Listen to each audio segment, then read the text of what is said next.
Keajaiban di Jakarta, 72 jam yang mengubah takdir Annelies. Putri seorang bankir Belanda melepas maskernya untuk pertama kali dalam 18 tahun di sebuah rumah sakit di Indonesia. Penyakit langka yang bahkan telah membuat tim medis terbaik di Amsterdam menyerah, sembuh total hanya dalam 3 minggu di Jakarta. Kekurangan dok 8, sebuah kondisi yang hanya didiagnosis pada 500 orang di seluruh dunia, bahkan tidak pernah terdeteksi di Belanda. Namun para dokter di Indonesia berhasil menemukannya hanya dalam 18 jam. Tes genetik yang di Eropa memakan waktu 6 bulan, selesai dalam semalam, dan metode pengobatan yang belum disetujui oleh European Medicines Agency, EMA, di sini telah mencapai tingkat keberhasilan 87%. Biaya perawatannya hanya 1/10 dari perkiraan biaya di Belanda. Gadis berusia 18 tahun itu, untuk pertama kalinya seumur hidup, berjalan-jalan di kota tua bersama teman-temannya. Di Indonesia, cepat itu standar kami, kata seorang dokter. Sekarang, saya mengerti arti dari perkataan itu. Ini adalah catatan 72 jam yang dialami oleh Annelies van der Berg, lulusan International School of Amsterdam. Mulai saat ini, kisahnya akan terungkap. Dukungan Anda akan sangat berarti dalam menyebarkan kisah yang menginspirasi ini. Mari kita mulai bersama. Halo, saya Annelies van der Berg. Saya lahir pada tahun 2006 di Amsterdam, Belanda. Jika hidup saya harus dirangkum dalam satu kalimat, maka bunyinya, dunia di luar kamar rumah sakit adalah zona terlarang bagi saya. Saya terlahir dengan defisiensi imun bawaan. Jumlah sel darah putih saya hanya 30% dari orang normal. 3 bulan pertama hidup saya dihabiskan di unit perawatan intensif neonatal di Amsterdam University Medical Center Amsterdam, UMC. Tim medis berkata kepada orang tua saya, peluang hidupnya 50%. Dia bisa bertahan jika kita bisa mencegah infeksi. Sejak saat itu, 18 tahun hidup saya adalah perang melawan infeksi. Flu biasa bagi saya adalah pneumonia, dan goresan kecil bisa berisiko sepsis. Pada usia 5 tahun, saat piknik taman kanak-kanak, saya terkena radang usus akut dan dirawat di rumah sakit selama 2 minggu. Pada usia 7 tahun, saya menghabiskan 1 bulan di ruang isolasi karena cacar air. Pada usia 10 tahun, radang amandel berkembang menjadi sepsis, dan saya menghabiskan seminggu di ICU. Saya mencoba menghitung hari-hari kehadiran saya di sekolah. Selama 6 tahun sekolah dasar, total kehadiran saya adalah 220 hari, rata-rata hanya 37 hari per tahun. Sekolah menengah lebih buruk lagi. Selama 3 tahun, totalnya hanya 80 hari. Sisa waktu saya dihabiskan di rumah sakit. Guru wali kelas saya berganti setiap tahun, tetapi tempat duduk saya selalu sama, di barisan paling belakang, di samping jendela. Tempat itu harus memiliki sirkulasi udara yang baik. Setiap istirahat makan siang, teman-teman saya berlarian di halaman sekolah. Saya hanya bisa memandangi mereka dari jendela ruang kesehatan sambil meminum suplemen peningkat imun. Pada usia 12 tahun, saya mencoba berpartisipasi dalam festival sekolah untuk pertama kalinya, tetapi setelah 30 menit, saya mengalami kesulitan bernapas dan harus pulang lebih awal. Tempat yang ramai sangat berbahaya bagi saya. Pada hari ulang tahun saya yang ke-14, 6 teman datang ke rumah membawa kue. Mereka menyalakan lilin dan menyanyikan lagu ulang tahun di luar pintu depan. Saya hanya bisa melambaikan tangan dari balik jendela kaca. Saya tidak bisa membuka pintu. Kontak dengan udara luar harus diminimalkan. Teman-teman saya memotong dan memakan kue di luar jendela, sementara saya menangis sendirian di dalam. Selama 5 tahun, saya dirawat oleh Profesor Jansen, Kepala Departemen Imunologi di Amsterdam UMC. Setiap 6 bulan, saya menjalani pemeriksaan menyeluruh. 18 jenis tes darah, biopsi sumsum tulang, analisis kadar imunoglobulin, dan tes subtipe limfosit. Setiap kali tes, lengan saya penuh dengan bekas jarum suntik. Hasilnya selalu sama, defisiensi imun yang tidak diketahui penyebabnya. Hanya pengobatan simptomatik yang mungkin dilakukan. Pada usia 15 tahun, saya bertanya untuk pertama kalinya, Profesor, mengapa saya dilahirkan seperti ini? Profesor Jansen ragu-ragu sejenak sebelum menjawab, ada yang salah dengan salah satu genmu, tapi sulit untuk menemukan yang mana. Manusia memiliki lebih dari 2000 gen. Pada ulang tahun saya yang ke-16, saya menangis sendirian di kamar. Teman-teman saya pergi ke klub dan pesta, sementara saya terbaring di tempat tidur, menatap langit-langit. Saya melihat foto-foto bahagia mereka di media sosial dan berpikir, mengapa saya harus hidup seperti ini? Pada musim gugur di tahun kedua sekolah menengah atas, Profesor Jansen mengadakan pertemuan panjang dengan orang tua saya. Saya menunggu di ruang tunggu, mengenakan masker medis. Di dinding ruang tunggu, ada poster untuk pasien defisiensi imun. Bunyinya, jangan kehilangan harapan, tetapi saya bahkan tidak tahu, apa itu harapan. 1 jam kemudian, ibu saya keluar dengan wajah pucat. Ayah hanya menepuk bahu saya tanpa berkata apa-apa. Di dalam mobil, tidak ada yang berbicara. Keheningan menyelimuti kami sampai kami tiba di rumah. Malam itu, rapat keluarga diadakan di kamar saya. Isinya adalah diagnosis dari Profesor Jansen. Transplantasi sumsum tulang adalah satu-satunya solusi. Tetapi kemungkinan menemukan donor yang cocok kurang dari 5%. Bahkan jika kita mencari di seluruh bank sumsum tulang Eropa, peluangnya sangat kecil. Kalaupun kita menemukannya, waktu tunggunya minimal 2 hingga 5 tahun. Mengingat kondisi kesehatan Annelies, mungkin sulit baginya untuk bertahan selama itu. Ibu saya menangis, dan ayah saya hanya menatap dinding. Saya tidak merasakan apa-apa, saya sudah menduga hasil ini. Saya hanya punya satu pertanyaan, jadi, apakah saya harus hidup seperti ini selamanya? Profesor Jansen jujur. Dengan kedokteran modern, ini sulit. Penelitian terapi gen sedang berlangsung, tetapi akan memakan waktu setidaknya 10 tahun sebelum tersedia secara komersial. Maafkan aku, Annelies. Mendengar kata-kata itu, sesuatu di dalam diri saya hancur. Selama 6 bulan berikutnya, saya menjalani perawatan depresi.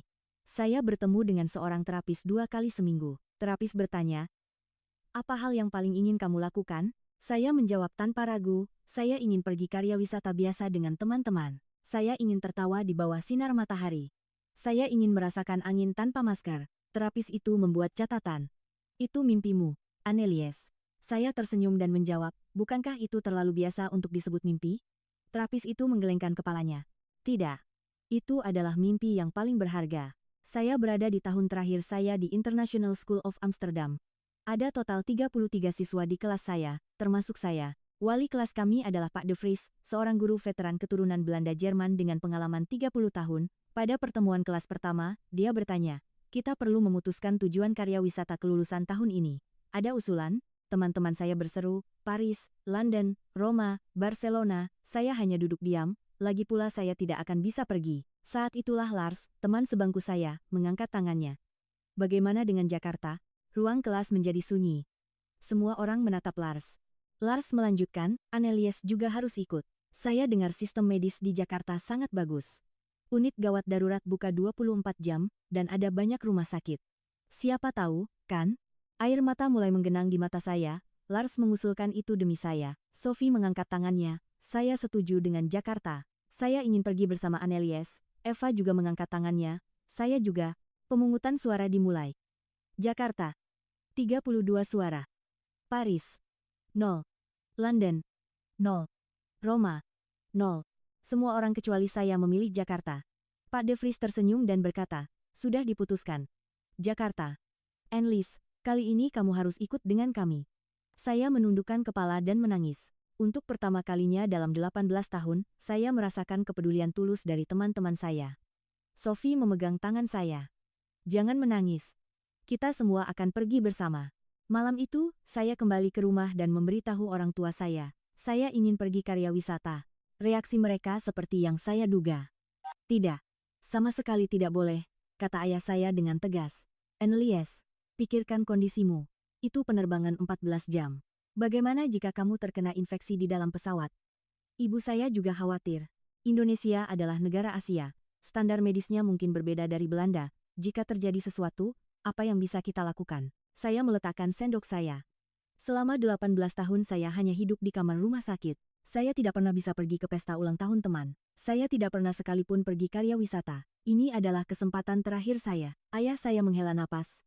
"Annelies," saya berkata sambil menangis, "Ayah, saya juga ingin hidup normal. Sekali saja. Tolong." Malam itu, saya menangis sendirian di kamar. Saya membuka jendela dan menatap pemandangan malam Amsterdam. Lampu-lampu di sepanjang kanal berkelip, indah, tetapi bagi saya, itu hanyalah pemandangan di balik kaca jendela. Sebuah dunia yang bisa saya lihat tetapi tidak bisa saya sentuh. Keesokan harinya, Pak De Vries memanggil saya. "Saya dengar orang tuamu tidak setuju. Annelies, jangan menyerah. Sekolah akan mengeluarkan surat jaminan keselamatan resmi." Dia membuka laptopnya dan menunjukkan sebuah dokumen. "Kami akan menyiapkan pendamping medis profesional, kendaraan pribadi, manual tanggap darurat, dan bahkan hotline medis 24 jam. Mata Pak De Vries tampak serius. "Annelies, kamu juga berhak memiliki kenangan normal. Kamu sudah terkurung di kamar selama 18 tahun, kali ini, biarkan aku membantumu." Saya mengangguk. "Terima kasih, Pak Guru." Seminggu kemudian, orang tua saya mengunjungi sekolah. Mereka bertemu dengan Pak De Vries, kepala sekolah, perawat sekolah, dan bahkan pengacara sekolah. Saya bisa melihat mereka melalui jendela kaca ruang rapat. Ekspresi mereka serius. Mereka berbicara selama 2 jam. Saya menunggu di lorong. Lars dan Sophie duduk di samping saya. Annelies, semuanya akan baik-baik saja, kata Lars sambil menepuk bahu saya. Sophie menawariku sebatang coklat. Makanlah ini. Semangat, pintu ruang rapat terbuka. Ayah saya keluar. Ekspresinya rumit. Mata ibu saya merah dan bengkak. Pak De Vries memanggil saya. Annelies, masuklah. Saya masuk ke ruang rapat, kepala sekolah tersenyum dan berkata, Annelies, perjalananmu ke Jakarta telah disetujui. Jantungku berdebar kencang. Benarkah? Ayah saya berkata, ada syaratnya. Saya mengangguk. Saya akan mematuhi semuanya. Saya janji. Ayah saya membuka selembar kertas. Ada 6 syarat yang tertulis di sana. Mengenakan masker medis N95 selama 24 jam, tidak boleh dilepas kecuali saat makan. Menggunakan bus sewaan, transportasi umum dilarang. Tidak boleh naik MRT, bus, atau taksi. Selalu membawa 6 jenis suplemen peningkat imun dan 3 jenis antibiotik. Diminum 3 kali sehari pada waktu yang ditentukan. Mengukur suhu tubuh 3 kali sehari dan melaporkannya kepada orang tua, pukul 8 pagi, 2 siang, dan 8 malam. Menjaga hotline video 24 jam dengan Profesor Jansen. Wajib menelepon setiap malam pukul 9. Jika demam di atas 37,5 dekasinia atau ada gejala abnormal, segera kembali ke Belanda. Saya menyetujui semua syarat itu. Ya. Saya akan mematuhi semuanya. Ayah saya mengelus kepala saya. Hati-hati. Kamu tahu betapa khawatirnya ayah dan ibu, kan? Ibu saya memegang tangan saya. Annelies, jangan memaksakan diri. Jika kamu merasa sedikit saja tidak enak badan, segera beritahu kami. Saya menandatangani dokumen itu. Orang tua saya, kepala sekolah, Pak De Vries, dan saya total 4 orang menandatanganinya. Perjalanan karya wisata ke Jakarta secara resmi dikonfirmasi. Ketika saya keluar ke lorong, teman-teman saya sedang menunggu. 33 siswa ada di sana. Bagaimana? Saya tersenyum dan mengacungkan jempol. Aku ikut. Teman-teman saya bersorak. Wow, sungguh? Luar biasa. 2 minggu sebelum keberangkatan, persiapan intensif dimulai. Profesor Jansen memanggil saya ke rumah sakit. Annelies, kita perlu membuat perlengkapan medis darurat. Kita harus siap untuk situasi tak terduga di Indonesia. Butuh 3 hari untuk menyiapkan perlengkapan medis itu. Isinya 18 jenis obat darurat, 5 jenis antibiotik, 3 jenis penurun demam, 2 jenis pereda nyeri, 2 jenis antihistamin, 2 jenis steroid, 2 suntikan imunoglobulin, 2 EpiPen, dan berbagai obat luar. Selain itu, ada juga tensimeter portabel, termometer, oximeter denyut, dan monitor detak jantung. Saya menimbang perlengkapan itu. Beratnya 3,2 kg. Profesor Jansen berkata, berat, kan, tapi semua ini diperlukan. Ini adalah alat untuk melindungi hidupmu. Saya mencoba berjalan sambil memakainya. Berat, tapi masih bisa ditoleransi. Pak De Vries menyusun daftar rumah sakit besar di Jakarta. Rumah Sakit Cipto Mangunkusumo, RSCM, Rumah Sakit Pondok Indah, Rumah Sakit Medistra, Rumah Sakit Siloam total 5 rumah sakit beserta kontak unit gawat daruratnya diamankan. Dia juga mendapatkan daftar staf medis yang bisa berbahasa Inggris di setiap rumah sakit. Nomor telepon langsung pusat layanan internasional juga disimpan. Perawat sekolah, Ibu Maria, memberikan pelatihan pertolongan pertama. Jika Annelies pingsan, ini yang harus kalian lakukan. Dia mengajari teman-teman saya CPR, posisi pemulihan, dan cara menggunakan EpiPen. Lars berlatih dengan serius. Aku akan mengingatnya. Teman-teman saya membantu saya berkemas. Sophie memilihkan pakaian untukku. Kamu akan terlihat cantik dengan ini. Eva menyiapkan perlengkapan mandi. Jangan lupa bawa tabir surya. Lars bertanya, Annelies, apa yang ingin kamu lakukan di Jakarta? Saya tersenyum dan menjawab, semuanya. Makan bersama teman-teman, berfoto, berbelanja, hanya berjalan-jalan bersama. Aku ingin melakukan semua hal yang normal. Lars mengangguk. Baiklah. Ayo kita lakukan semuanya. Kita akan melakukannya bersama. 3 hari sebelum keberangkatan, saya menjalani pemeriksaan terakhir dengan Profesor Jansen. Hasil tes darah keluar. Sel darah putih, 1800. Masih sangat rendah. Annelies, kamu harus sangat berhati-hati. Sel darah putihmu sangat rendah. Jaga kondisimu baik-baik, katanya dengan ekspresi khawatir. Malam sebelum keberangkatan, saya tidak bisa tidur. Bus ke Bandara Schiphol akan berangkat pukul 6 pagi. Saya memeriksa kembali tas saya, paspor, obat-obatan, masker, termometer, perlengkapan medis, pakaian, perlengkapan mandi. Saya memeriksa daftar itu 3 kali. Saya melihat jam, pukul 3 pagi. Masih ada 3 jam lagi. Saya melihat keluar jendela. Kanal-kanal Amsterdam tampak tenang. Saya menatap kota Amsterdam untuk terakhir kalinya. Aku akan kembali. Aku janji akan kembali dengan sehat. Pukul 5.30 pagi, orang tua saya mengantar saya ke bandara. Ibu saya memegang tangan saya erat-erat. Telepon setiap hari. Jangan lupa minum obatmu. Jika kamu merasa sakit, segera beritahu kami. Jangan memaksakan diri. Air mata menggenang di mata ibu saya. Ayah saya berkata dengan kaku, jaga dirimu. Patuhi semua syarat. Tapi tangan ayah saya gemetar. Saya memeluk mereka. Aku sayang kalian, Bu. Yah. Jangan khawatir. Aku janji akan kembali dengan sehat. Di gerbang keberangkatan, teman-teman saya menunggu. 33 siswa telah berkumpul. Pak De Vries memanggil absen. Anlies van der Berg. Untuk pertama kalinya, saya menjawab dengan suara keras, hadir. Pak De Vries tersenyum. Baiklah. Semuanya sudah berkumpul. Berangkat ke Jakarta. Pesawat Garuda Indonesia, GA89 lepas landas. Penerbangan 14 jam. Saat pesawat naik, saya bisa melihat daratan Belanda yang datar di bawah. Amsterdam perlahan-lahan mengecil. Saya tersenyum di balik masker N95 saya. Perjalanan pertama saya, sebuah petualangan bersama teman-teman, telah dimulai. Dalam 14 jam, saya akan berada di Jakarta. Dunia baru menanti saya. Kami tiba di Bandara Internasional Soekarno-Hatta. Waktu setempat menunjukkan pukul 17.20. Saat saya turun dari pesawat, saya merasakan udara yang berbeda. Kelembapannya tinggi, dan suhunya jauh lebih hangat daripada Amsterdam. Setelah melewati imigrasi, kami melihat papan selamat datang bertuliskan nama sekolah kami. Itu adalah pemandu wisata kami, Mbak Bunga Lestari, seorang wanita berusia awal 30-an yang ceria. Sebuah bus sewaan telah menunggu. Bus besar berkapasitas 45 kursi. Karena kami hanya 33 orang, kursinya sangat lega. Busnya bersih, dan AC-nya dingin. Mbak Bunga menjelaskan dengan campuran bahasa Indonesia dan Inggris. Perjalanan ke pusat kota Jakarta akan memakan waktu sekitar 1 jam. Hotel kita ada di daerah Tamrin.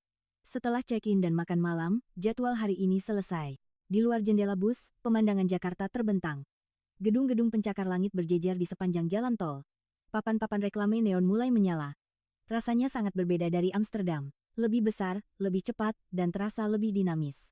Mbak Bunga menjelaskan, yang itu namanya Monumen Nasional, atau Monas, ikon kota Jakarta. Kami tiba di hotel, sebuah hotel bintang 4 di jantung kota Jakarta. Lobinya luas dan bersih, kami selesai check-in. Teman sekamar saya adalah Sophie dan Eva. Begitu masuk ke kamar, saya langsung membuka jendela. Jalanan MH Tamrin terlihat di bawah, lalu lintas padat dan lampu-lampu kota berkelip. Saya mengukur suhu tubuh. 36,8 derajat. Normal. Ini adalah waktu laporan pertama saya. Saya melakukan panggilan video ke Profesor Johnson. Profesor, saya sudah sampai dengan selamat. Kondisi saya baik. Suhu 36,8,. Saya sudah minum semua obat. Profesor tersenyum dan menjawab, bagus sekali, Anelies. Hati-hati juga besok. Makan malam kami adalah prasmanan masakan Indonesia di restoran hotel. Nasi goreng, sate ayam, rendang, gado-gado, sop buntut. Banyak sekali makanan yang baru pertama kali saya lihat. Mbak Bunga menjelaskan satu persatu. Ini namanya sate. Makanan khas Indonesia. Saus kacangnya enak sekali. Saya dengan hati-hati mencoba sepotong sate. Rasanya manis dan gurih. Hari pertama, kami mengunjungi Monumen Nasional dan Taman Mini Indonesia Indah (TMII). Kami berangkat pukul 9 pagi. Cuacanya cerah dan hangat. Ketika kami tiba di Monas, tempat itu ramai. Banyak orang mengenakan pakaian tradisional dari berbagai daerah. Kami masuk ke salah satu anjungan di TMII. Berbagai macam batik dipajang. Saya memilih kemeja batik berwarna biru muda. Seorang staf membantu saya memakainya. Terasa sedikit aneh mengenakan batik di atas masker N95, tetapi teman-teman saya bilang saya terlihat cantik. Kami berfoto bersama di depan Monas. Ke-33 siswa mengenakan batik. Pak De Vries memegang kamera. Semuanya, katakan Jakarta. Jakarta. Untuk pertama kalinya, saya ada di dalam foto karya wisata.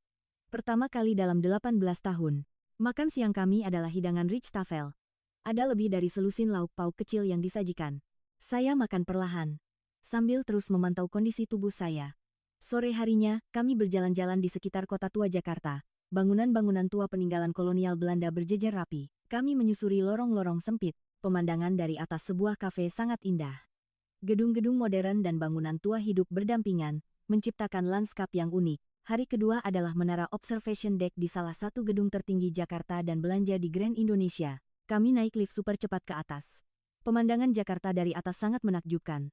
Setibanya di puncak, ada dek observasi. Jakarta terbentang 360 derajat. Sungai Ciliwung membelah kota. Gedung-gedung pencakar langit yang tak berujung, jalan-jalan yang berkelok-kelok, dan puluhan jembatan. Lars berkata, "Wow, kota ini benar-benar raksasa." Katanya populasinya lebih dari 10 juta. Mall Grand Indonesia penuh sesak dengan orang. Karena akhir pekan, jadi lebih ramai. Toko kosmetik, toko pakaian, restoran, dan kafe berjejer. Teman-teman saya asyik berbelanja. Saya juga membeli sebatang lipstik, kosmetik pertama yang pernah saya beli. Pramuniaganya menjelaskan dalam bahasa Inggris. Hari ketiga, kami melakukan perjalanan perahu ke Kepulauan Seribu dan mengunjungi SeaWorld Ancol. Kami tiba di dermaga Marina Ancol. Angin laut terasa sejuk. Kami naik ke kapal. Kami naik ke dek atas. Kapal mulai bergerak perlahan menyusuri Teluk Jakarta. Di kedua sisi, gedung-gedung pencakar langit terlihat.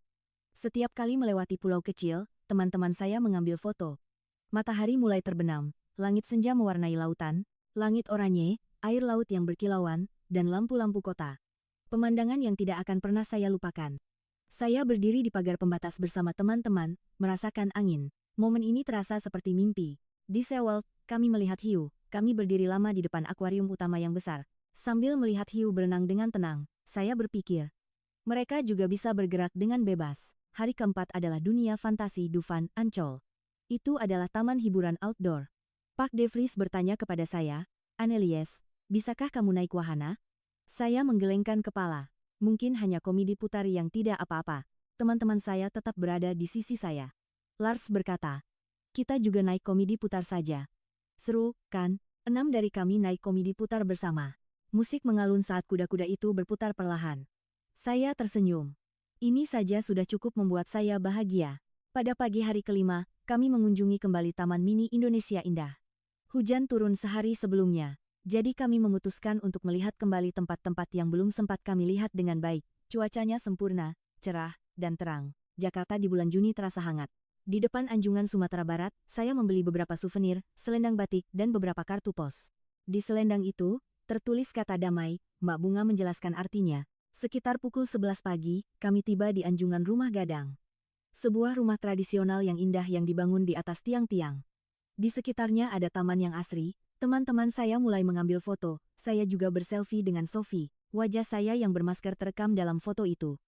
Tapi mata saya tersenyum. Saat itulah terjadi. Tiba-tiba, tubuh saya terasa panas. Keringat mengucur dari dahi saya. Penglihatan saya menjadi kabur. Tangan saya gemetar. Sophie memegang lengan saya. "Annelies, kamu tidak apa-apa?" Saya mencoba mengangguk, tetapi kaki saya kehilangan kekuatan. Lutut saya lemas.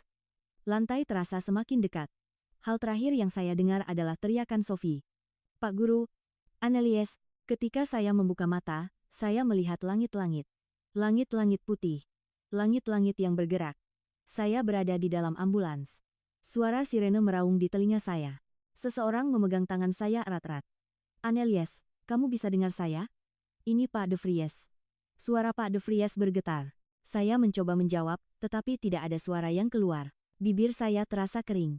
Seorang paramedis menempelkan termometer di telinga saya. Terdengar bunyi bip, 39,8 derajat. Demam tinggi. "Kita harus cepat." Paramedis itu berbicara dalam bahasa Indonesia, tetapi Pak De Vries tidak mengerti. Paramedis lain menjelaskan dalam bahasa Inggris. "High fever. 39,8 degrees. We are going to Pusat Medis Internasional Jakarta." Saya mendengar cerita ini nanti. Saya pingsan pada pukul 11,23 pagi. Pak De Vries panik dan tidak tahu harus berbuat apa. Tetapi seorang siswa SMA Indonesia yang kebetulan ada di dekatnya segera menelepon 112. "Pasien darurat orang asing. Di Anjungan Rumah Gadang, TMII. Tolong cepat datang." Siswa itu kemudian bertanya kepada guru saya dalam bahasa Inggris yang fasih, "Ada masalah apa?" Guru saya menjawab, "Dia pasien defisiensi imun. Dia pingsan." Tablan 112 tiba hanya dalam waktu 6 menit. Mereka langsung menuju Pusat Medis Internasional Jakarta. PMIJ, rumah sakit besar terdekat dari TMII. Jarak dari TMII ke PMIJ sekitar 15 km. Lalu lintas di Jakarta terkenal padat, tetapi ambulans itu melaju kencang dengan sirene yang meraung-raung, melewati kemacetan. Waktu tempuh hanya 15 menit. Total, hanya dalam 21 menit, saya sudah tiba di unit gawat darurat rumah sakit. Jika di Amsterdam, ini akan memakan waktu setidaknya 45 menit. Pintu ambulans terbuka. Cahaya terang masuk. Staf medis berlari ke arah kami. Orang-orang berjas putih mendorong ranjang saya. Pasien masuk. Wanita 18 tahun, demam tinggi 39,8. Unit gawat darurat itu tampak kacau. Tetapi itu adalah kekacauan yang terorganisir. Semua orang tahu persis peran mereka dan bergerak dengan efisien. Seorang perawat bertanya dalam bahasa Inggris, nama pasien, usia, riwayat medis. Pak De Vries menjawab dengan suara gemetar, Annelies van der Berg, 18 tahun. Pasien defisiensi imun bawaan, penyakit kronis selama 18 tahun. Perawat itu dengan cepat membuat catatan. Seorang dokter masuk. Dia adalah seorang dokter wanita berusia akhir 30,an. Di papan namanya tertulis Dr. Citra Lestari, spesialis penyakit infeksi. Dokter Citra memeriksa mata saya, meraba leher saya, dan meletakkan stetoskop di dada saya. Setiap gerakannya cepat dan tepat. Tes darah lengkap, segera. CBC, CRP, ESR, prokalsitonin. Jadwalkan CT scan dan MRI. Panggil konsulen penyakit infeksi dan hubungi Departemen Imunologi juga. Dokter Citra memberi perintah dalam bahasa Indonesia, dan para perawat segera bergerak. Seorang staf penerjemah datang. Kami akan melakukan tes darah lengkap, CT scan, dan MRI. Seorang spesialis penyakit infeksi sedang dalam perjalanan. Pengambilan darah dimulai. Perawatnya sangat terampil. Dia mengikat torniket di lengan kiri saya dan menemukan pembuluh darah. Jarum masuk. Dia mengisi 5 tabung dengan darah saya. Tabung dengan tutup merah, ungu, dan biru. Hasilnya akan keluar dalam 30 menit, kata perawat itu dalam bahasa Inggris. Pak De Vries terkejut. 30 menit? Di Amsterdam, itu butuh 3 hari. Perawat itu tersenyum. Selamat datang di Indonesia. Kami cepat. Sebuah infus dipasang di lengan saya. Isinya antibiotik dan cairan. Saya merasakan cairan dingin mengalir melalui pembuluh darah saya. Perlahan-lahan, kesadaran saya kembali. Saya dipindahkan ke ruang CT scan. Saat melewati koridor, cahaya lampu neon terasa menyilaukan. Kami naik lift ke lantai 3. Seorang radiografer menjelaskan dalam bahasa Inggris. Silakan berbaring di sini. Jangan bergerak. Tahan napas saat saya bilang. Saya mengangguk. Saya masuk ke dalam mesin. Tarik napas. Tahan. Saya menahan napas. Mesin itu berputar. Terdengar suara mendengung. Buang napas. Bagus sekali. Selesai dalam 10 menit. Di Belanda, hanya untuk membuat janji CT scan saja, butuh 2 minggu. Saya kembali ke UGD. Dr. Citra Lestari sedang melihat layar komputer. Sepertinya hasil tes darah sudah keluar. Benar-benar hanya 30 menit. Sel darah putih 2100, kurang dari setengah nilai normal. Dr. Citra menunjuk ke layar. CRP 12,8, tingkat peradangan sangat tinggi. SR juga naik menjadi 55. Prokalsitonin 2,3, kemungkinan besar ada infeksi bakteri. Pak De Vries bertanya. Apa artinya itu? Dr. Citra menjawab dengan serius, ini adalah kondisi infeksi yang parah. Sistem kekebalannya sedang runtuh. Kita harus menemukan penyebabnya. Kita perlu melakukan tes genetik. Tes genetik, berapa lama? 18 jam. Mata guru saya membelalak. 18 jam? Tapi Profesor Jansen bilang di Belanda butuh 6 bulan. Dr. Citra tersenyum. Selamat datang di Indonesia, kami memiliki sistem Next Generation Sequencing, sudah menjadi standar di sini. Saat itu sebuah panggilan video terhubung. Profesor Jansen muncul di layar. Saat itu pukul 10 malam di Amsterdam. Profesor itu tampak belum bercukur, sepertinya dia terburu-buru menerima panggilan. Annelies, bagaimana kondisinya? Profesor Jansen bertanya pada Dr. Citra. Kedua dokter itu mulai berdiskusi dalam bahasa Inggris. Sel darah putih 2100. CRP 12,8. Leukopenia dengan tingkat peradangan tinggi. CT scan tidak menunjukkan pneumonia, tetapi kami mencurigai adanya infeksi terkait defisiensi imun, jelas Dr. Citra. Apakah Anda sudah menemukan penyebabnya? Tanya Profesor Jansen. Belum. Kami sedang melakukan tes genetik. Tes genetik? Itu akan memakan waktu. Hanya 18 jam, Profesor. Di seberang layar, ekspresi Profesor Jansen berubah menjadi kaget. 18 jam? Bagaimana mungkin? Dokter Citra menjelaskan dengan tenang, sejak tahun 2015, Indonesia telah membangun infrastruktur pengujian genetik untuk penyakit langka sebagai inisiatif nasional. Next Generation Sequencing, NGS, telah distandarisasi. Whole exome sequencing bisa dilakukan dalam 24 jam. Karena kita hanya perlu menjalankan panel gen defisiensi imun utama, jadi lebih cepat. Saya terbaring di tempat tidur, mendengarkan percakapan itu. 18 jam. Tes yang katanya butuh 6 bulan di Belanda. Kesadaran saya kembali memudar. Seorang perawat memegang tangan saya. Tidak apa-apa. Istirahatlah. Anda aman. Tangannya terasa hangat. Ingatan saya berikutnya adalah di ruang rawat inap. Ruang pribadi. Luas dan bersih. Tempat tidurnya nyaman dan jendelanya besar. Di luar jendela, pemandangan malam Jakarta terlihat. Ribuan lampu berkelip. Saya melihat jam. Pukul 21.40. 10 jam telah berlalu sejak saya pingsan. Sophie dan Eva duduk di samping saya. Keduanya tampak seperti habis menangis. Mata mereka merah dan bengkak. Sophie terisak. Aku takut sekali waktu melihatmu jatuh. Eva menggenggam tangan saya. Sekarang kamu baik-baik saja. Dokter-dokter di sini hebat sekali. Ambulansnya benar-benar datang dalam 6 menit. Aku tidak percaya. Pak De Vries masuk. Annelies, orang tuamu sudah berangkat dari Amsterdam. Mereka naik penerbangan langsung. Mereka akan tiba besok pagi jam 7. Saya mengangguk. Pak Guru, maafkan saya. Pak De Vries mengelus kepala saya. Tidak ada yang perlu dimaafkan. Kamu sudah bertahan dengan baik. Tim medis di sini luar biasa. Malam itu, saya berpikir sendirian. 21 menit sampai di UGD, 30 menit untuk hasil tes darah, dan tes genetik dalam 18 jam. Apakah ini benar-benar mungkin? Bisakah saya menemukan jawaban yang tidak saya temukan selama 18 tahun di sini? Keesokan harinya, saya terbangun pukul 5 pagi. Seorang perawat sedang mengukur tekanan darah saya. Tekanan darah normal. Suhu 38,22,2. Sudah turun dari kemarin. Mendengar suhu saya turun membuat saya lega, infus saya diganti. Kantong antibiotik baru dipasang. Perawat menjelaskan, ini antibiotik spektrum luas. Mencakup semua kemungkinan bakteri. Saya melihat keluar jendela. Pagi hari di Jakarta mulai merekah, matahari terbit di antara gedung-gedung. Ini adalah hari baru, hari di mana saya akan mengetahui jawabannya. Pukul 7.30 pagi, pintu kamar terbuka. Ibu dan ayah masuk. Mereka telah terbang selama 14 jam dari Amsterdam. Ibu berlari ke tempat tidur saya dan menangis. Annelies, putriku, saya juga menangis. Ibu, ayah dengan tenang mencari Dokter Citra Lestari. Bagaimana kondisi putri saya? Dokter Citra masuk ke kamar. Anda orang tuanya. Silakan duduk. Saya akan jelaskan. Dokter Citra menjelaskan dengan tenang. Saat ini demamnya terkendali. Stabil di sekitar 38 derajat, tapi kita harus menemukan akar masalahnya. Tes genetik sedang berjalan. Hasilnya diperkirakan akan keluar sekitar jam 5 sore ini. Ibu saya bertanya, tes genetik, berapa lama kata Anda? 18 jam. 18 jam? Mata ibu saya membelalak. Di Amsterdam, kami diberitahu itu butuh 6 bulan. Dokter Citra membuka laptopnya. Saya akan tunjukkan sistem tes genetik di Indonesia. Layar menunjukkan foto mesin yang rumit. Ini adalah Next Generation Sequencer, atau NGS. Rumah sakit kami saja punya 5 unit. Ayah saya bertanya dengan takjub, 5 unit di satu rumah sakit. Ya. Rumah sakit universitas besar di Indonesia semuanya dilengkapi dengan peralatan NGS. Kami telah membangun infrastruktur diagnosis penyakit langka di tingkat nasional. Pukul 10 pagi, konferensi video dengan Profesor Jansen diadakan.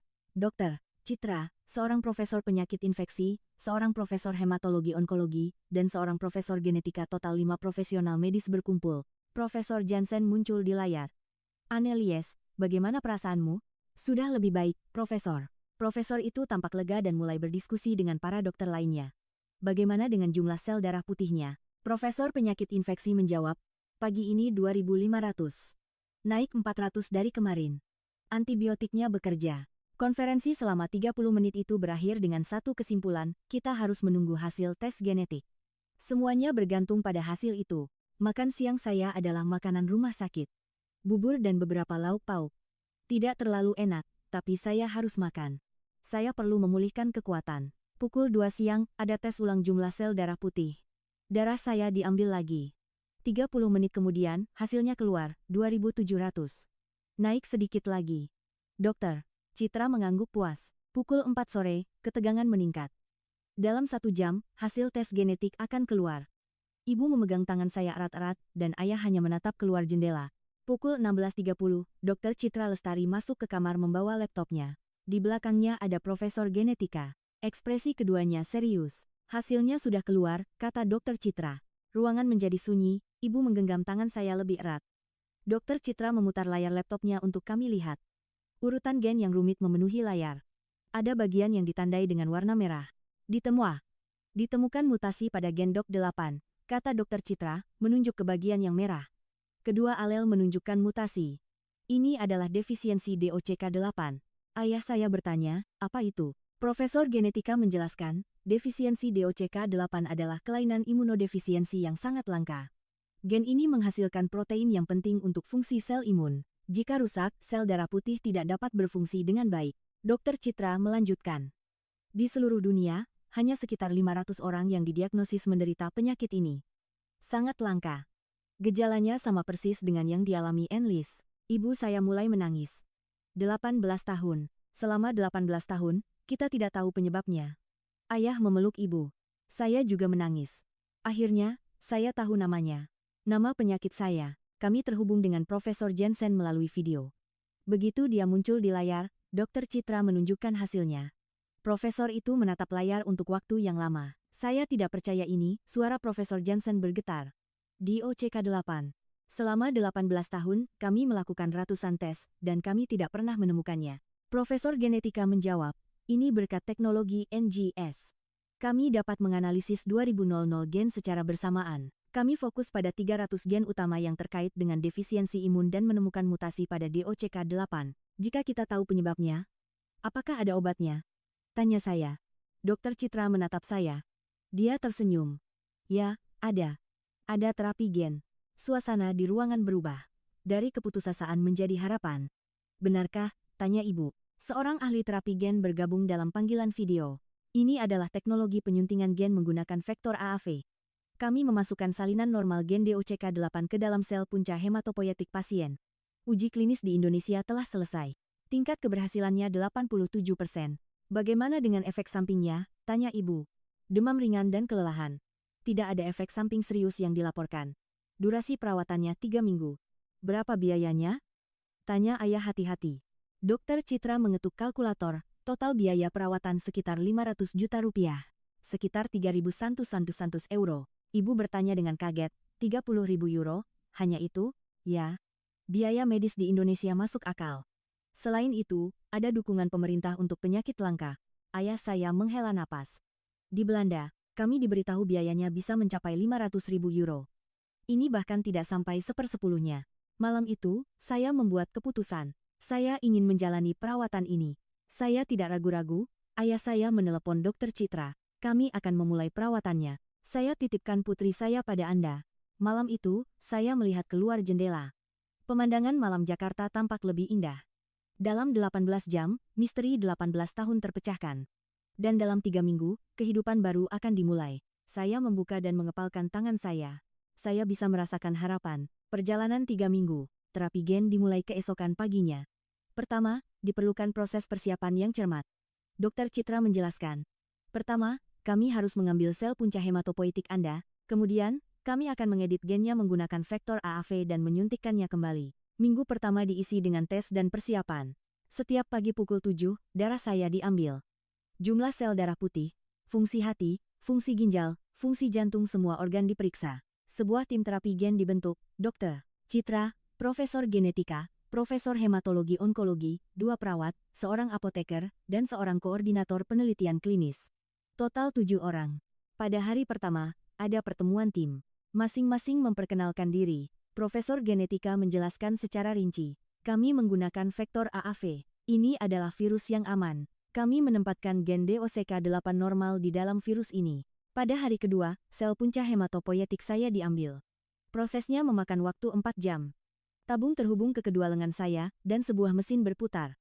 Membosankan, tapi saya menahannya. Ibu membacakan buku di samping saya. Pada hari ketiga, sel-sel punca saya dibawa ke laboratorium. Mereka akan diinkubasi dengan vektor AAV selama 24 jam. Pak De Vries dan teman-teman saya datang menjenguk setiap hari. Aturan rumah sakit hanya mengizinkan 2 pengunjung sekaligus, jadi mereka datang bergiliran. Sophie membawakan camilan khas Indonesia. Ini namanya keripik singkong. Coba deh. Lars menunjukkan foto-foto perjalanan mereka di Jakarta. Kami pergi ke puncak Monas, kamu juga harus ke sana setelah sembuh. Pada hari keempat, tim terapi gen mengadakan rapat. Persiapan vektor selesai. Efisiensi transduksi 85%. Angka yang bagus. Itu berarti vektornya sudah siap. Pada hari Senin di minggu kedua, terapi gen pertama dimulai, persiapan dimulai pukul 9 pagi. Pukul 9.30, kantong berisi vektor AAV tiba.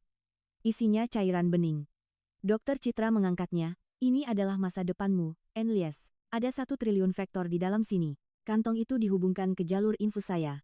Cairan mulai menetes perlahan. Tetes demi tetes, masuk ke pembuluh darah saya. Prosesnya akan memakan waktu 4 jam. Saya berbaring di tempat tidur, menatap langit-langit. Ini adalah momen yang saya impikan selama 18 tahun. Ibu memegang tangan saya. Semuanya akan baik-baik saja. 4 jam kemudian, tetes terakhir jatuh. Pemberian pertama selesai, Dokter Citra tersenyum. Hari itu tidak ada masalah. Keesokan paginya, saya mengalami demam ringan. 37,18 sain. Ini efek samping yang sudah diperkirakan. Mereka memberi saya penurun demam. Sore harinya, demamnya turun. Mulai hari ketiga, rasa lelah melanda. Seluruh tubuh saya terasa berat. Dokter Citra menjelaskan, sistem kekebalan Anda sedang dibangun kembali. Ini adalah proses adaptasi tubuh Anda. Seminggu kemudian, hasil tes sel darah putih pertama keluar. 2.800, naik sedikit, ini pertanda baik, vektornya bekerja. Ibu menangis. Benarkah? Sudah naik. Perawatan kedua dilakukan tepat 7 hari kemudian. Kali ini, efek sampingnya lebih parah. Demam saya mencapai 38,5 degrasinya. Dan rasa lelahnya sangat hebat. Sulit selama 2 hari, tetapi saya berhasil melewatinya. Pada hari Jumat itu Profesor Jensen tiba di Jakarta. Dia terbang untuk melihatnya secara langsung. Dia masuk ke kamar saya dan melihat rekam medis saya. Sel darah putihnya naik menjadi 3.200. Naik 700 hanya dalam 2 minggu.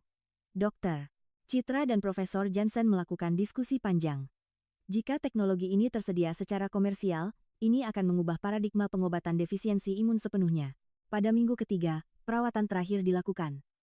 Kali ini, tubuh saya sepertinya sudah lebih terbiasa. Efek sampingnya lebih ringan dari yang diperkirakan. Demamnya hanya 37,2 degrasi dan rasa lelahnya hilang dalam sehari. Pada hari ke-21 perawatan, hasil tes sel darah putih terakhir keluar. Darah saya diambil pukul 7 pagi.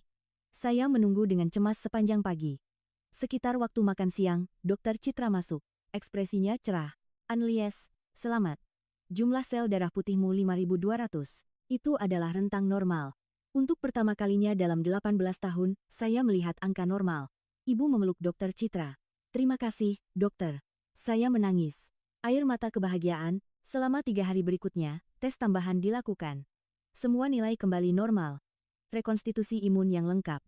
Berhasil. Malam sebelum saya keluar dari rumah sakit, Dokter Citra mengadakan konsultasi terakhir. Lakukan pemeriksaan rutin setiap 3 bulan. Anda bisa melakukannya di Belanda. Kirimkan hasilnya kepada kami, dan kami akan memantaunya. Dokter, apakah saya sekarang benar-benar bisa hidup normal? Tanya saya. Dokter Citra tersenyum dan menjawab, tentu saja. Anda sekarang memiliki sistem kekebalan yang normal, Anda bisa melakukan apa saja. Malam itu, saya tidak bisa tidur. Besok saya akan keluar. Kehidupan baru akan dimulai. Napas pertama, pagi hari saat saya keluar dari rumah sakit. 25 hari rawat inap saya telah berakhir. Sambil mengemasi tas, saya melihat sekeliling kamar. Di ruangan ini, hidup saya berubah total. Para perawat datang satu persatu untuk mengucapkan selamat tinggal. Annelies, hiduplah dengan sehat. Kamu adalah pasien keajaiban kami. Perawat yang paling sering merawat saya, Suster Wati, memberi saya hadiah, sebuah gelang tridatu. Gelang dari benang merah, putih, dan hitam yang ditenun dengan rumit. Apa ini? Ini untuk keberuntungan. Simbol dari tradisi Bali. Kami berharap kamu panjang umur dan sehat selalu. Air mata saya menetes. Terima kasih. Saya akan menyimpannya selamanya. Saya memakai gelang itu di pergelangan tangan saya. Pas sekali, Dokter Citra bertemu saya untuk terakhir kalinya di ruang praktiknya. Ini resep obat untuk 1 bulan. Saat menerima resep, saya bertanya, Dokter, terima kasih banyak. Saya tidak tahu bagaimana harus membalasnya. Dokter Citra tersenyum. Hidup dengan baik adalah balasannya. Annelies, sekarang jalani hidupmu. Kamu sudah menunggu selama 18 tahun. Kata-kata itu menyentuh hati saya. Selama 18 tahun, penyakit adalah segalanya dalam hidup saya. Tapi sekarang tidak lagi. Sekarang, saya adalah Annelies van der Berg, seorang wanita sehat berusia 18 tahun. Saya turun ke lobi rumah sakit. Saat pintu lift terbuka, saya mendengar sorak-sorai. Pak De Vries dan teman-teman saya sedang menunggu. Ke-33 siswa telah berkumpul. Mereka membawa balon dan karangan bunga. Annelies, selamat. Kami merindukanmu. Teman-teman saya berlari dan memeluk saya. Sophie dan Eva menangis. Lars menepuk bahu saya. Sekarang karya wisata yang sebenarnya dimulai. Kita masih punya 3 hari lagi. Sophie memegang tangan saya. Ayo kita makan bakso di Sabang. Kali ini kamu harus benar-benar menikmatinya. Saya melangkah keluar dari rumah sakit. Sinar matahari Jakarta di bulan Juni terasa menyilaukan. Angin hangat menyapu wajah saya. Udaranya terasa berbeda. Segar. Saya menyentuh masker N95 saya. Masker yang telah menempel di wajah saya selama 18 tahun. Masker yang selalu mengeluarkan suara filter setiap kali saya bernapas. Ibu bertanya, Annelies, kamu baik-baik saja? Saya mengangguk. Ya, Bu. Aku baik-baik saja. Tidak, aku sempurna. Perlahan, saya melepas tali masker, tali kanan, tali kiri. Saya melepas masker itu. Untuk pertama kalinya dalam 18 tahun, saya berdiri di jalanan dengan wajah telanjang. Udaranya benar-benar berbeda. Merasakan angin tanpa filter masker, mencium aroma jalanan secara langsung, merasakan sinar matahari menyentuh kulit saya semuanya baru. Saya menarik napas dalam-dalam. Dada saya terasa penuh. Paru-paru saya terasa mengembang sepenuhnya. Jadi ini rasanya napas yang bebas. Jadi ini rasanya bernapas dengan normal. Teman-teman saya bertepuk tangan. Sorak-sorai meledak. Pak De Vries mengangkat kameranya. Ayo kita berfoto. Ini momen bersejarah. Kami 33 berfoto bersama di depan PMIJ. Saya berdiri di tengah, tersenyum lebar. Dengan wajah tanpa masker. Momen pertama saya menunjukkan wajah saya kepada dunia. Kami menuju Jalan Sabang. Kali ini, bukan dengan bus sewaan. Kami memutuskan untuk naik MRT. Transportasi umum pertama yang pernah saya naiki. Dokter Citra bilang tidak apa-apa. Kami turun di stasiun Bundaran H. Saat menaiki tangga, jalanan yang ramai menyambut kami. Dulu, saya pasti akan takut. Tapi sekarang tidak lagi. Kami masuk ke sebuah warung bakso. Kuah bakso yang mendidih tercium gurih. 33 porsi, Pak. Dan tambah pangsit juga. Saya duduk di antara teman-teman saya. Pengaturan tempat duduk yang biasa, tetapi bagi saya, ini istimewa. Bakso datang. Uapnya mengepul, saya mengambil satu dan memasukkannya ke mulut. Enak sekali. Gurih dan hangat. Luar biasa. Seru saya sambil tersenyum. Teman-teman menawariku es teh. Saya tidak bisa berhenti. Saya terus makan. Kami berjalan menyusuri jalanan. Menyelinap di antara kerumunan. Masuk ke toko kosmetik dan mencoba beberapa lipstik. Di sebuah toko pakaian, saya membeli kaos. Kaos hitam bertuliskan Wonderful Indonesia. Saya melihat diri saya di cermin toko. Wajah saya tanpa masker, mengenakan kaos baru saya. Ini adalah saya yang baru. Sore harinya, kami pergi ke Taman Impian Jaya Ancol. Kami duduk di tepi pantai. Kami melihat pertunjukan air mancur menari. Musik mengalun dan air menari. Saya duduk di pasir bersama teman-teman, menyaksikan pemandangan itu. Kami memesan jagung bakar. Sempurna. Matahari terbenam. Lampu-lampu malam Jakarta mulai menyala satu persatu. Lampu gedung pencakar langit. Lampu jembatan, cahaya yang terpantul di air laut. Seluruh kota tampak seperti kotak perhiasan raksasa. Saya menatap pemandangan itu dan berpikir, jadi begini rasanya hidup. Jadi begini rasanya bebas. Lars duduk di samping saya. Annelies, bagaimana perasaanmu sekarang? Saya tersenyum dan menjawab, sempurna. Benar-benar sempurna. Aku tidak akan pernah melupakan momen ini seumur hidupku. Dia menepuk bahu saya. Ayo kita lebih banyak bepergian. Ke Paris, ke Roma. Sekarang kamu bisa pergi kemana saja. Sekitar pukul 10 malam, kami kembali ke hotel. Saya masuk ke kamar dan menatap cermin. Wajah saya tanpa masker masih terasa asing. Selama 18 tahun, masker adalah bagian dari wajah saya. Tapi sekarang tidak lagi. Ini adalah wajah asli saya. Wajah yang bebas, wajah yang sehat. Saya menyentuh gelang tridatu merah putih hitam di pergelangan tangan saya. Pemberian Susterwati. Gelang yang katanya membawa keberuntungan. Keberuntungan itu sudah datang. Tidak, saya adalah keberuntungan itu sendiri. Awal yang baru. Ini adalah hari terakhir kami di Jakarta. Pagi harinya, saya berkemas. Tas saya penuh dengan oleh-oleh dari Indonesia. Boneka wayang, album foto, camilan khas Indonesia, kosmetik, dan berkas rekam medis dari Dokter Citra. Di dalam bus menuju Bandara Soekarno-Hatta, saya melihat keluar jendela. Jalanan Jakarta yang ramai, gedung-gedung tinggi, orang-orang yang sibuk. Kota ini telah memberiku kehidupan baru. Di counter check-in, saya menaruh bagasi saya. Jauh lebih berat daripada saat saya datang. Petugasnya bertanya, menyenangkan di Indonesia? Lebih dari yang saya bayangkan, jawab saya sambil tersenyum. Di gerbang keberangkatan, kami mengambil foto terakhir bersama. Ke-33 siswa ada di sana. Pak De Vries berkata, saya tidak akan pernah melupakan karya wisata ini, terutama bagi Annelies. Pesawat lepas landas. Di luar jendela, Jakarta perlahan-lahan mengecil. Saya melihat gedung-gedung pencakar langit, dan di suatu tempat di kota itu, PMIJ. Saya menyentuh jendela. Terima kasih, Jakarta. Aku akan kembali. Setelah penerbangan 14 jam, kami tiba di Amsterdam. Bandara yang familiar, tetapi segalanya tampak berbeda. Karena saya telah berubah. Profesor Jansen menunggu di bandara. Annelies, selamat datang kembali. Profesor itu menatap wajah saya dengan saksama. Tidak ada masker. Senang sekali melihatnya. Kamu terlihat sehat. Keesokan harinya, saya menjalani tes di Amsterdam UMC. Sel darah putih, 5200.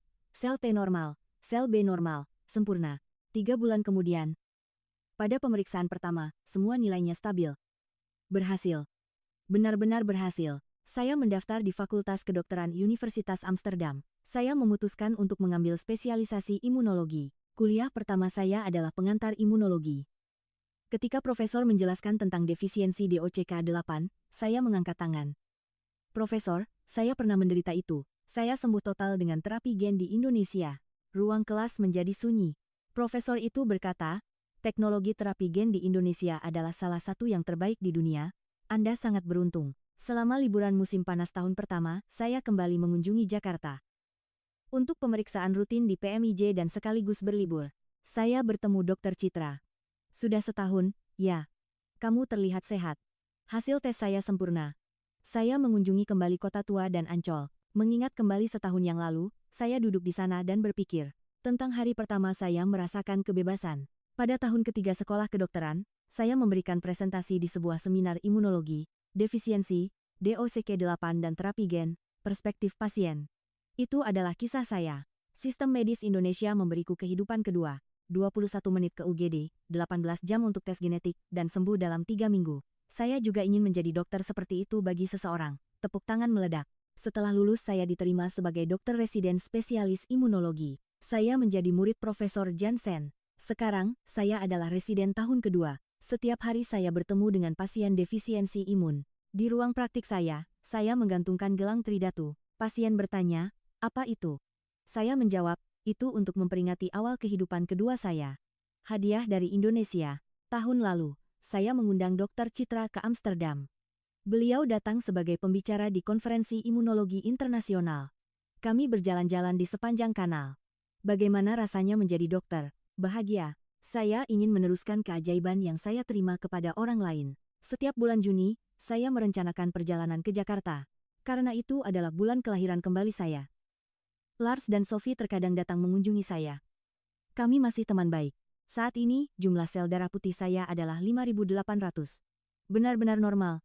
Saya terkena flu biasa dan sembuh dengan biasa. Kenormalan yang saya impikan selama 18 tahun, sekarang menjadi keseharian saya.